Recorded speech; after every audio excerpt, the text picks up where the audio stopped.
I've always found change to be a fascinating beast. I remember early in my career when our company decided to overhaul its entire customer management system.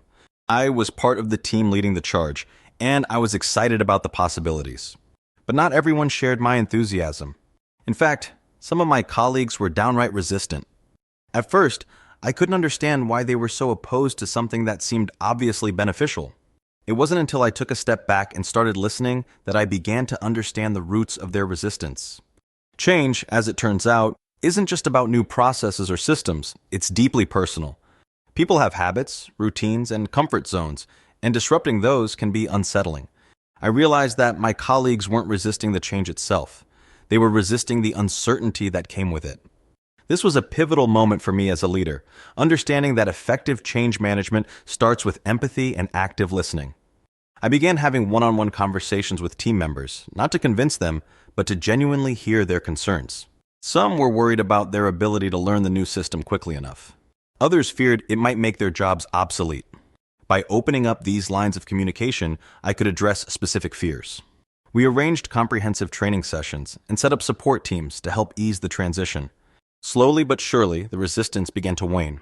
This experience taught me that understanding the root causes of resistance is crucial.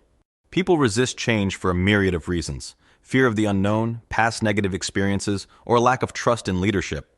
As leaders, it's our job to approach resistance with curiosity rather than confrontation. By doing so, we can transform skeptics into allies. Communication is another vital piece of the puzzle. Clear, transparent communication can demystify the change process. It's not just about sharing the vision and benefits, but also being honest about the challenges ahead. During our system overhaul, we held regular town hall meetings and updates. We encouraged questions and made sure everyone felt their voices were heard.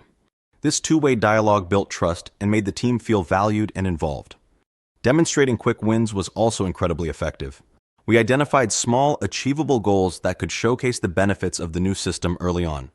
When team members saw immediate improvements in their workflow, it boosted their confidence and support for the overall initiative. Investing in training and support mechanisms cannot be overstated. Change can be intimidating, and no one wants to feel left behind.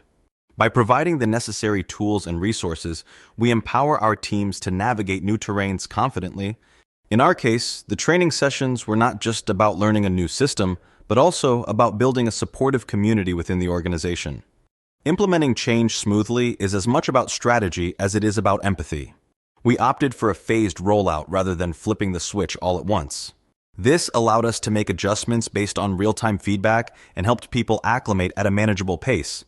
We also identified champions within different departments, individuals who were enthusiastic about the change and could influence their peers positively. Celebrating milestones, no matter how small, played a significant role in maintaining momentum. Each time we reached a goal, we took a moment to acknowledge the hard work and dedication of the team. This not only boosted morale, but also reinforced the value of everyone's contributions. Looking back, what seemed like a daunting challenge became a collective journey toward growth and improvement. The resistance we faced wasn't a roadblock. It was a feedback mechanism that, when understood and addressed, strengthened our team and our outcomes. In today's ever-evolving business landscape, the ability to navigate change isn't just beneficial, it's essential. Resistance is a natural human reaction, but it doesn't have to be an insurmountable obstacle. By approaching it with empathy, clear communication, and strategic planning, we can transform resistance into a catalyst for innovation and growth. I've carried these lessons with me throughout my career, and they've been invaluable every time I face a new change initiative. Remember, as leaders, our role isn't just to direct, but to guide, to bring everyone along on the journey toward a shared vision of success. Change may be inevitable, but resistance doesn't have to be.